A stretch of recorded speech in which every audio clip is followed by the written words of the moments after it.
අයිබෝන් රජයේ සේවකයෙකු විදිහට ඔබ ලබා ගන්නා වැටුපෙන් සෑම මාසයකම වැන්ද බුහා අනතුරුදායක මුදල් එහෙමත් නැත්නම් WNOP වෙනුවෙන් යම් ප්‍රතිශතයක් කපා ගන්නවා ඔබ දන්නවා.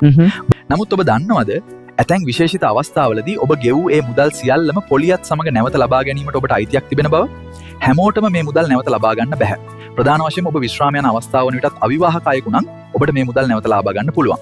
ඒ වගේම කලත්‍රයා මියගිය හෝ දික්කසාද වූ අයෙකු නම් සහ වයස අවුරුදු 20කට අඩු දරුවන් නොමැති නම් ඔබටත් මෙම ප්‍රතිලාභයට හිමිකම් කියන්න පුළුවන්.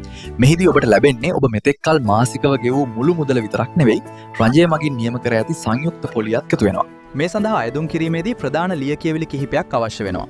ඔබේ WNOP අංකය සහිත වැටුප් විස්තර පත්‍රිකාව, උප්පැන්න සහතිකය සහ ඔබ අවිවාහක බව තහවුරු කරන ග්‍රාම නිලධාරී සහතිකය මෙහිදී ඉතාම වැදගත්. මේ සියල්ල ඔබ අවසන් වරට සේවය කළ ආයතනය මගින් සහතික කරවාගෙන විශ්‍රාම වැටුප් දෙපාර්තමේන්තුවට යොමු කළ යුතුයි. ඔබට තවදුරටත් විස්තර අවශ්‍ය නම් පහත ඩිස්ක්‍රිප්ෂන් එකේ මම දාලා තියෙන ලේඛන පරීක්ෂා කරන්න. මේ වගේ වැදගත් තොරතුරු තවත් පිරිසකට දැනගන්න මේ වීඩියෝ ෂෙයා කරන්න. ඒ වගේම ගැටලු තියෙනවා නම් පහලින් කමෙන්ට් කරන්න. ස්තුතියි.